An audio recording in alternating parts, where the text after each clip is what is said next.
देवघर के बाबा बैद्यनाथ मंदिर की सुरक्षा व्यवस्था में बड़ा बदलाव, सभी प्रवेश द्वारों पर लगेंगे door frame metal detector. Haridwar Ardh Kumbh से पहले अपग्रेड होगा ज्वालापुर में बिजली का सबस्टेशन, 200 मेगावाट होगी कुल क्षमता। वाराणसी रोपवे का निर्माण तेजी से जारी, रथ यात्रा से गौदौलिया के बीच निर्माण महत्वपूर्ण चरण में पहुंचा। उज्जैन के बच्चे बनेंगे सिंहस्थ कुंभ 2028 के रियल हीरो, शिप्रा में डूबने से श्रद्धालुओं को बचाने की कर रहे प्रैक्टिस।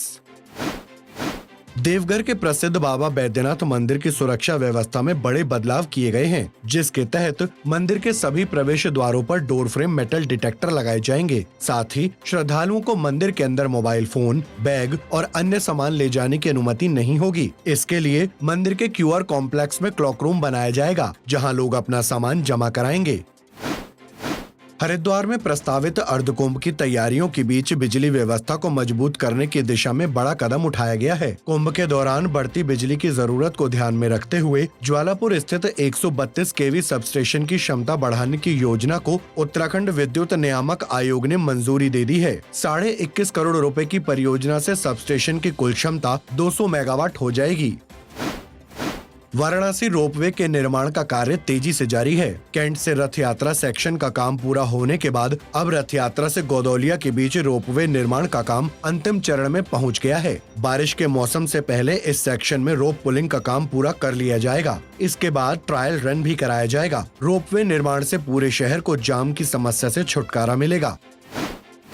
उज्जैन की पवित्र शिप्रा नदी के तट पर 150 से ज्यादा बच्चे पीठ पर डिब्बा बांधकर तैराकी सीख रहे हैं। ये सिर्फ प्रशिक्षण नहीं बल्कि सेवा का संकल्प है। ये नन्हे तैराक सिंहस्थ कुंभ 2028 में श्रद्धालुओं की जान बचाने के लिए लाइफ गार्ड बनकर अपनी भूमिका निभाने को तैयार हो रहे हैं। इनमें से कई बच्चे राष्ट्रीय स्तर की तैराकी प्रतियोगिताओं में पदक जीत चुके हैं।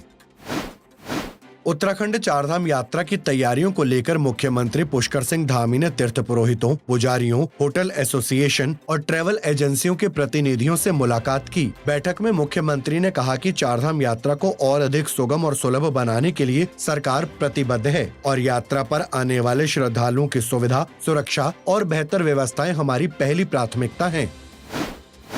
धर्मनगरी उज्जैन में पंचक्रोशी परिक्रमा में आस्था का सैलाब उमड़ रहा है। बड़ी संख्या में श्रद्धालु 118 किलोमीटर लंबी यात्रा कर रहे हैं। नागचंद्रेश्वर मंदिर में नारियल की भेंट अर्पित कर शुरू हुई यात्रा कल यही मिट्टी के घोड़े अर्पित करने के साथ संपन्न होगी। तीर्थ यात्रियों की सुरक्षा और सुविधाओं के विशेष इंतजाम किए गए हैं। जगह जगह भंडारों का भी आयोजन हो रहा है।